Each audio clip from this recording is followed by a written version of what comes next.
श्रीलंकाई सरकार पर छाए संकट के बादल। श्रीलंका में चल रहे आर्थिक, राजनीतिक और सामाजिक संकट का समाधान सरकार ढूंढने में लगी है। अभूतपूर्व आर्थिक संकट के बीच सर्वदलीय अंतरिम सरकार को लेकर वार्ता बेनतीजा रही। राष्ट्रपति गोटबाया राजपक्षे और उनके अपने सत्तारूढ़ एसएलपीपी गठबंधन की निर्दलीय सांसदों के साथ बातचीत में कोई सफलता नहीं मिली। रविवार को राष्ट्रपति राजपक्षे ने 11 दलों के गठबंधन दलों और 42 स्वतंत्र सांसदों को बातचीत के लिए आमंत्रित किया था। गंभीर आर्थिक संकट के बीच राजपक्षे ने यह बैठक बुलाई थी। श्रीलंका में सरकार के खिलाफ अविश्वास। स्वतंत्र सांसदों के समूह के एक सदस्य ने बताया कि हमने अपने पत्र पर चर्चा की, जिसमें हमारे प्रस्ताव के संबंध में 11 बिंदु थे। राजपक्षे के साथ बातचीत जारी रहेगी। उन्होंने और 41 अन्य सांसदों ने पिछले सप्ताह सत्तारूढ़ गठबंधन से स्वतंत्रता की घोषणा की थी, लेकिन विपक्ष में शामिल होने से इनकार कर दिया था। एक अन्य स्वतंत्र समूह के नेता ने बताया कि राजपक्षे से मिलने से पहले उन्होंने पूर्व राष्ट्रपति मैत्रीपाला सिरिसेना की मौजूदगी में मुख्य विपक्षी नेता साजिद प्रेमदासा से मुलाकात की थी। दोनों पक्षों ने बिना कोई फैसला किए स्थिति पर चर्चा की। दूसरी तरफ राष्ट्रपति गोटबाया ने पूर्व प्रधानमंत्री मैत्रीपाला सिरिसेना के नेतृत्व वाली श्रीलंका फ्रीडम पार्टी के साथ रविवार शाम मीटिंग की। इससे पहले श्रीलंका सरकार के 11 गठबंधन सहयोगियों ने खत लिखकर प्रधानमंत्री महिंदा राजपक्षे को हटाने और एक नए मंत्रिमंडल के गठन की अपील की। राष्ट्रपति पर बड़ा इस्तीफा देने का दबाव। वहीं एक समाचार एजेंसी के मुताबिक श्रीलंका में राष्ट्रपति गोटबाया राजपक्षे के इस्तीफे की मांग करते हुए एक दिन के विरोध प्रदर्शन के तहत हजारों लोगों ने कोलंबो में मुख्य व्यावसायिक जिले में रैली निकाली। इसके अलावा राजधानी में ईसाई पादरियों ने मार्च किया। लोगों में जरूरी वस्तु की कमी को लेकर आक्रोश था।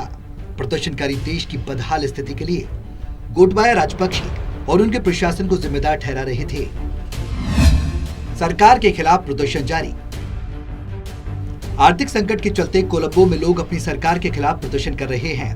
एक प्रदर्शनकारी ने बताया कि ये प्रदर्शन पिछले 2 हफ्तों से चल रहा है। हम चाहते हैं कि ये भ्रष्टाचारी सरकार जाए और राजपक्षे जेल जाएं। हमारे पास न खाना है, न बिजली और न ही पेट्रोल। राष्ट्रपति के सत्ता में रहने तक कम नहीं होगा विरोध। मैत्रीपाला सिरिसेना ने कहा कि ऐसा लगता है कि राष्ट्रपति और सत्तारूढ़ श्रीलंका पोदुजाना पेरामुना सरकार के खिलाफ विरोध और आंदोलन तब तक कम नहीं होंगे जब तक राष्ट्रपति गोटबाया राजपक्षे सत्ता में रहेंगे। लेकिन ये एक लंबी प्रक्रिया है और इसमें समय लगता है। हमारे देश के लोगों को बिजली और भोजन की कमी और आसमान छूती महंगाई जैसी वर्तमान समस्याओं से तत्काल समाधान की आवश्यकता है। स्थिर सरकार बनने से सुधरेंगे हालात। मैत्रीपाला सिरिसेना का कहना है कि अगर हमें इन गंभीर मुद्दों का तत्काल समाधान खोजना है तो सबसे पहले एक स्थिर सरकार बनाने के लिए कदम उठाने होंगे। एसएलएफपी का मानना है कि राष्ट्रपति गोटबाया राजपक्षे और उनके सहयोगियों के बिना एक सर्वदलीय अंतरिम सरकार जनता का विश्वास जीतेगी। पार्टी का कहना है कि 10वें संशोधन के संवैधानिक प्रावधानों को फिर से पेश करने के साथ कार्यपालिका से कोई अनावश्यक निर्देश या आदेश जारी नहीं होंगे। राष्ट्रपति के खिलाफ हुआ टीएनए। श्रीलंका की मुख्य Tamil party Tamil national alliance यानी टीएनए ने रविवार को कहा कि वो राष्ट्रपति गोटबाया राजपक्षे की सरकार के खिलाफ अविश्वास प्रस्ताव लाने में विपक्ष का समर्थन करेंगे। इससे पहले श्रीलंका की मुख्य विपक्षी पार्टी समागी जन बालवेग्या आर्थिक संकट की वजह से गोटबाया सरकार के खिलाफ अविश्वास प्रस्ताव लाने का ऐलान कर चुकी है। श्रीलंका के पास नहीं है दवाई और मेडिकल इक्विपमेंट। श्रीलंका में खाने पीने की चीजों के साथ साथ दवाई का संकट भी खड़ा हो गया है। रविवार को चेतावनी देते हुए डॉक्टरों ने कहा कि देश के हालात कोरोना महामारी से भी बदतर हो सकते हैं। श्रीलंका मेडिकल एसोसिएशन ने कहा कि देश भर में हॉस्पिटल में मेडिकल इक्विपमेंट और जरूरी दवाएं तक नहीं है। मुश्किल में हर किसी की जिंदगी। इस बीच मीडिया रिपोर्ट्स में आर्थिक संकट की हृदय विदारक तस्वीर पेश की जा रही है। एक ताजा रिपोर्ट में बताया गया है, गरीब भले ही हो लेकिन सबसे ज्यादा दुर्दशा में है। लेकिन समाज का कोई तबका नहीं है जिसकी जिंदगी मुश्किल में ना हो। देश के धनी लोग भी चीजों के अभाव का सामना कर रहे हैं। एक टीवी चैनल की रिपोर्ट में कई कोलंबो वासियों को यह कहते हुए दिखाया गया कि खाद्य पदार्थों की महंगाई की वजह से वो आधा पेट खाना खा रहे हैं। गृह युद्ध से भी खराब हैं श्रीलंका के हालात। श्रीलंका वासियों का कहना है कि हालात 2009 में खत्म हुए गृह युद्ध के समय से भी ज्यादा बुरे हैं। उस समय कोलंबो और देश के दूसरे शहर बम धमाकों, दंगों और कर्फ्यू का शिकार होते थे। फिर भी खाने पीने की चीजें आज की तुलना में आसानी से उपलब्ध थीं। अर्थशास्त्रियों के मुताबिक श्रीलंका की असली समस्या विदेशी मुद्रा की कमी है। कोरोना महामारी के दौरान पर्यटन ठप हो जाने की वजह से ये समस्या पैदा हुई। राजपक्षे सरकार ने समय रहते इसकी गंभीरता को नहीं समझा।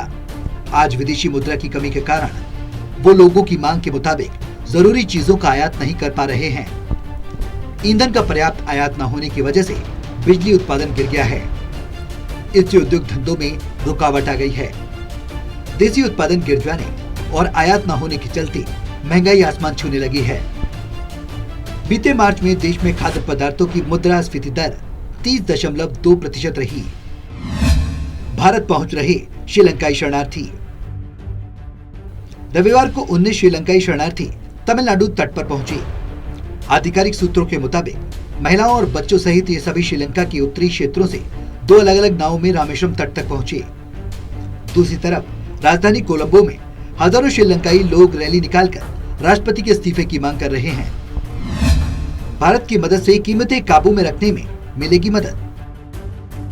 समाचार एजेंसी के मुताबिक भारत की ओर से मुहैया कराए जाने वाली 1 अरब अमेरिकी डॉलर की लाइन ऑफ क्रेडिट श्रीलंका का खाद्य पदार्थों और ईंधन की कीमतों को काबू रखने में मदद करेगा। पिछले महीने श्रीलंका के राष्ट्रपति गोटबाया राजपक्षे ने प्रधानमंत्री मोदी से मुलाकात की थी। राजपक्षे ने पीएम मोदी को द्विपक्षीय आर्थिक सहयोग बढ़ाने के लिए दोनों देशों द्वारा की जा रही पहलों के बारे में जानकारी दी थी। राजपक्षे ने भारत की ओर से दी जा रही आर्थिक मदद के लिए पीएम मोदी को धन्यवाद भी दिया था। 19 श्रीलंकाई नागरिक शरणार्थी के रूप में रामेश्वरम के मंडपम पहुंचे। हर नागरिक करीब 25,000 रुपए देकर नाव से आए हैं। खुफिया इमिग्रेशन विभाग और पुलिस द्वारा जांच के बाद सभी श्रीलंकाई नागरिकों को मंडपम शरणार्थी शिविर में भेजा गया है। बता दें कि श्रीलंका ब्रिटेन से 1948 में आजादी हासिल करने के बाद सबसे खराब आर्थिक संकट से गुजर रहा है। देशवासी कई घंटों की बिजली कटौती, गैस, खाद्य पदार्थों और अन्य आवश्यक वस्तुओं की कमी के विरोध में कई हफ्तों से सड़कों पर प्रदर्शन कर रहे हैं। शनिवार के दिन से ही समाज के सभी तबके के लोगों ने गालीफेज में इकट्ठा होना शुरू कर दिया। इसी स्थान पर सचिवालय है और शाम होते होते पूरा रास्ता प्रदर्शनकारियों से भर गया और यातायात अवरुद्ध हो गया। Special desk, total news.